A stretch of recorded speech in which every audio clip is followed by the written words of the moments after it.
et V surgit comme contrepoint nécessaire.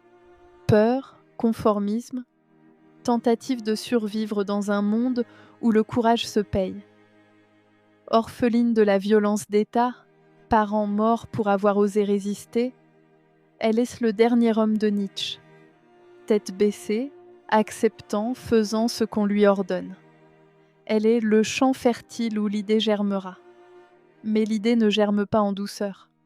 V pourrait la sauver simplement, la cacher, la protéger. Au lieu de ça, il la plonge dans le feu à travers l'eau. Attends, ce n'était pas lui, c'était l'État. Il le dit après. Mais c'est lui qui a construit la cellule, orchestré les interrogatoires, laissé passer la lettre de Valérie sous la porte. V a utilisé la mort de Valérie comme outil pédagogique. Cela devrait nous horrifier, et ça horrifie. Mais V pour Vendetta fait quelque chose de troublant. Il nous fait comprendre, pas justifier, comprendre. La prison des V est un baptême violent. Elle perd cheveux, identité, réconfort, passé, interrogatoire sans fin. À travers elle, le film montre que personne ne naît libre. La liberté est un accouchement. Elle perd tout jusqu'à ce qu'il ne reste que le choix nu. Trahir ou mourir. Ce qui ne me tue pas me rend plus fort. Nietzsche a écrit ça en sachant que c'est faux, la plupart du temps. Ce qui ne tue pas laisse généralement cicatrices, traumas, dégâts qui ne guérit pas. Mais V n'est pas, la plupart du temps. V a vu en elle l'étincelle, un potentiel au-delà de la peur. Au moment crucial, quand on lui offre le salut en échange de trahison, elle choisit la mort. Elle préfère mourir libre que vivre esclave. Faites ce que vous voulez de moi. Je n'ai plus peur. V la libère et peu après révèle que c'était lui. Et V réagit et le frappe. Crie, sort en titubant, sans air, comme si soudain rester prise dans l'obscurité souterraine devenait insupportable. V parle. Mots soigneux sur les mensonges qui révèlent des vérités, sur la haine qui construit des mondes, sur fuir toute une vie. Il évoque son père. Les artistes utilisent des mensonges pour dire la vérité. Mais Eve écoute à peine. Le souterrain étouffe. Les murs se referment. Elle doit sortir. Alors elle monte sur la terrasse, et la pluie torrentielle devient renaissance pure. Elle ouvre les bras, nue, libre. L'eau est symbole de régénération. La nudité est la mort de l'ego social. La pluie lavant non seulement la crasse, mais toute l'histoire. V a été forgée par les flammes, et V par l'eau. Lui détruit, elle continue. Ensemble, deux éléments de la même révolution. C'est le moment le plus beau et le plus troublant du film. Eve n'est pas une suivante. Elle est continuité. Quelqu'un qui comprend que la liberté n'est pas l'absence de douleur, mais le choix face à elle. Pédagogie ou abus? Libération ou manipulation? Le film ne répond pas. V ne doute jamais. N'hésite jamais. Ne demande jamais s'il avait le droit de faire ça à un autre être humain. Cette certitude absolue terrifie et fonctionne. V n'est pas professeur d'éthique.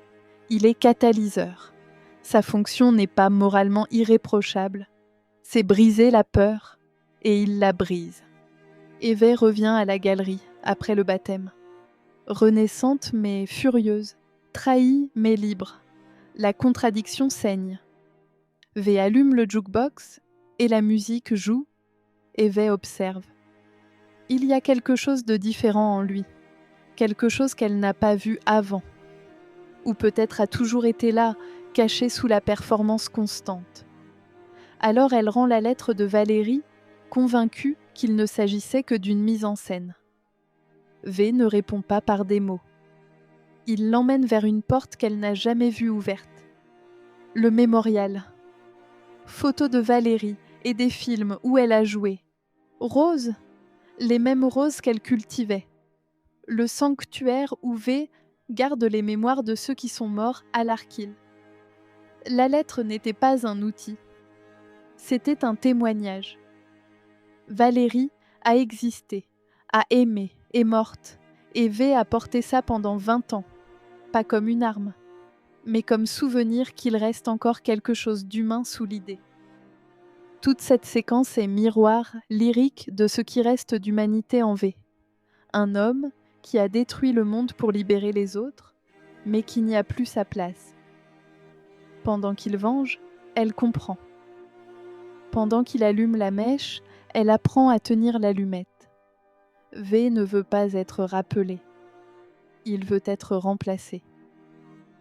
Et V est ce remplacement vivant. V n'est pas seulement philosophe, il est guérillero.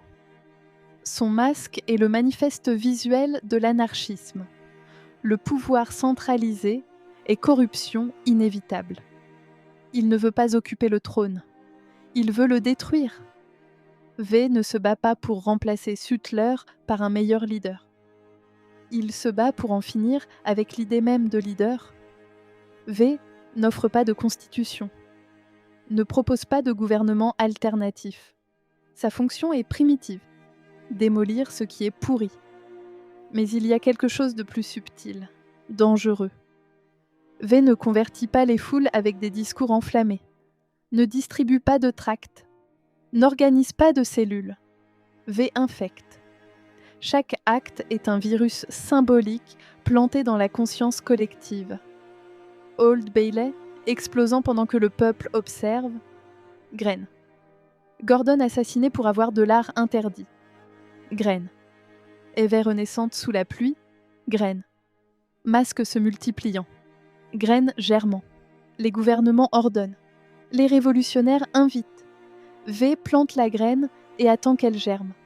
Une année entière, temps suffisant pour que l'idée contamine, se multiplie, devienne inévitable. Réaction en chaîne, domino idéologique. Une personne voit, questionne, se souvient qu'elle avait peur et contamine une autre, et une autre, jusqu'à des milliers. Les soldats hésitent, car ils ne parviennent pas à distinguer l'ennemi. Tous le sont, aucun ne l'est. Le fascisme contrôle par la peur. V répond avec idées plus contagieuses. Pas besoin d'avoir peur. Les idées croissent en silence, souterraines, invisibles, jusqu'à germer sur des milliers de visages. Pour libérer, il domine. Pour enseigner la liberté, il kidnappe. Pour purifier, il tue. Paradoxe du révolutionnaire qui utilise les outils qu'il combat.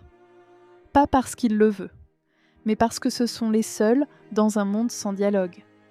Pour le gouvernement, terroriste. Pour la population, combattant de la liberté. Pour Alan Moore, anarchiste romantique. Le film nous fait encourager V, applaudir quand Old Bailey explose, ressentir la catharsis quand le Parlement devient poussière. Pourquoi ? Parce que V est terroriste contre la tyrannie. Violence avec vecteurs différents. Le cadavre se fiche des motivations politiques de celui qui a appuyé sur la gâchette. Certains critiquent V pour vendetta, pour l'ambiguïté. L'ambiguïté est le point. Ce n'est pas une apologie de la violence. C'est une confrontation rhétorique. Forcer l'audience à se demander quand, si jamais, la violence révolutionnaire se justifie-t-elle ? V n'argumente pas. Il agit. Laisse Ève et nous décider. Une année est passée. La révolution que V a allumée ne lui appartient plus. Le symbole survit, mais l'homme, non. V est assis entre ombre d'art et de douleur. Aucun discours, aucune performance, juste l'horloge qui ne marque plus rien. Le corps empoisonné par l'archil réclame son dû. Chaque jour est empreint échu. Il ne verra pas l'aube du 6 novembre. Et peut-être n'a-t-il pas besoin de la voir. La musique joue. I Found a Reason de Cat Power. Son envahissant le silence comme souvenir de vie. V n'a pas besoin de regarder. Il sent qu'elle est revenue. Ève est là. Pas parce qu'elle en a besoin, parce qu'elle a choisi. C'est l'un des rares instants où V n'agit pas comme symbole, mais comme quelqu'un au bord de la faim. Là, il n'est ni justicier ni martyr. Il est un survivant fatigué qui comprend que toute flamme, pour éclairer le monde, doit se consumer d'abord.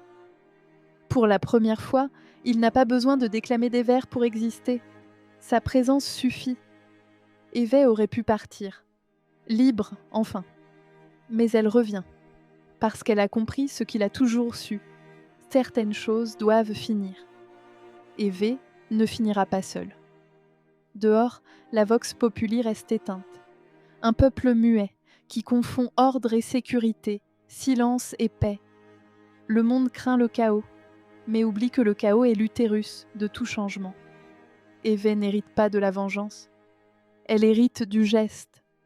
C'est elle qui restituera à la voix du peuple ce qui avait été tué. C'est elle qui rendra à la rue le son de l'insurrection.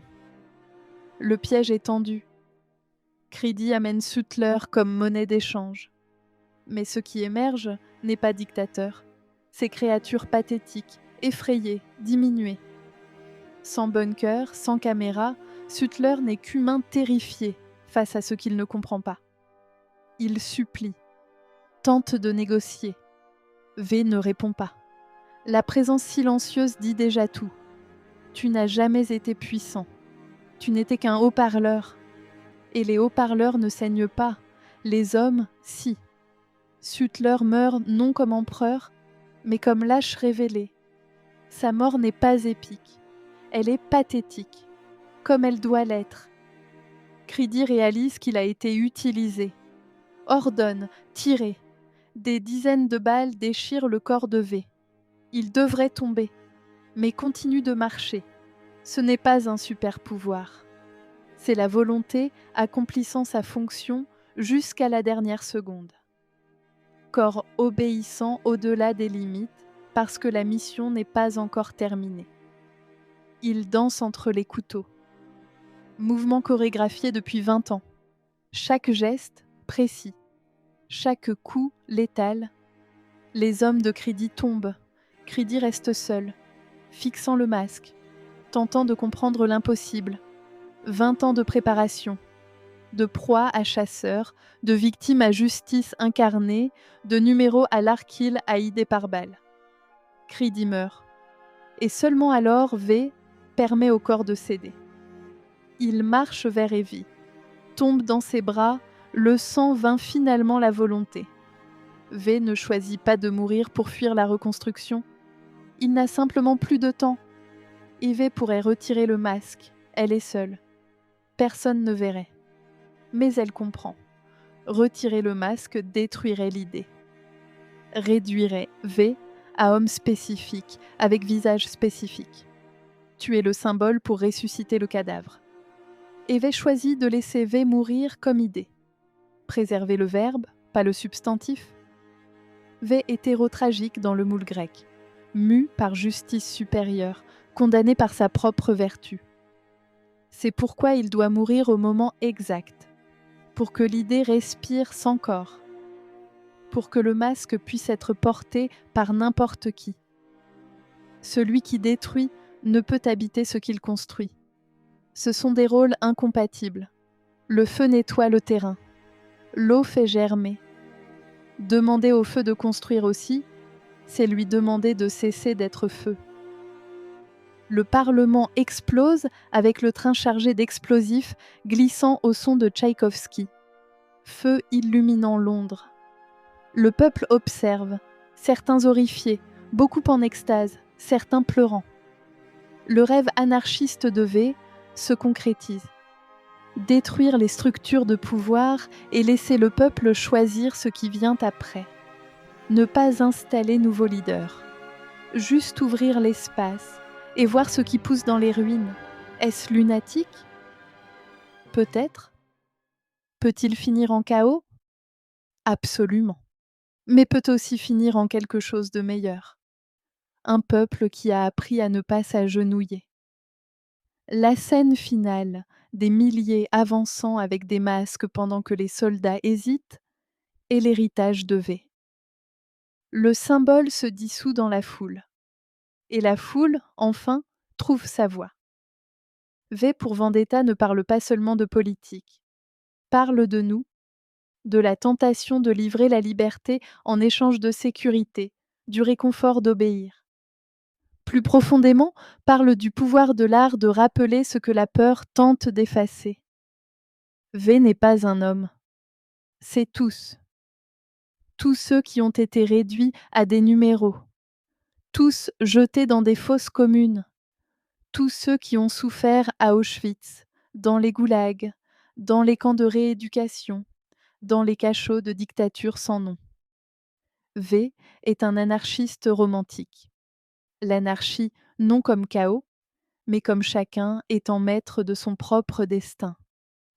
Mais pour que chacun soit maître, il faut d'abord détruire celui qui se proclame maître de tous. Va, et la main qui pousse le tyran de sa chaise. Le reste, c'est pour ceux qui restent vivants. V n'est pas héros personnel, c'est dette historique qui se paye. C'est tous les morts agissant à travers un corps qui a refusé de mourir.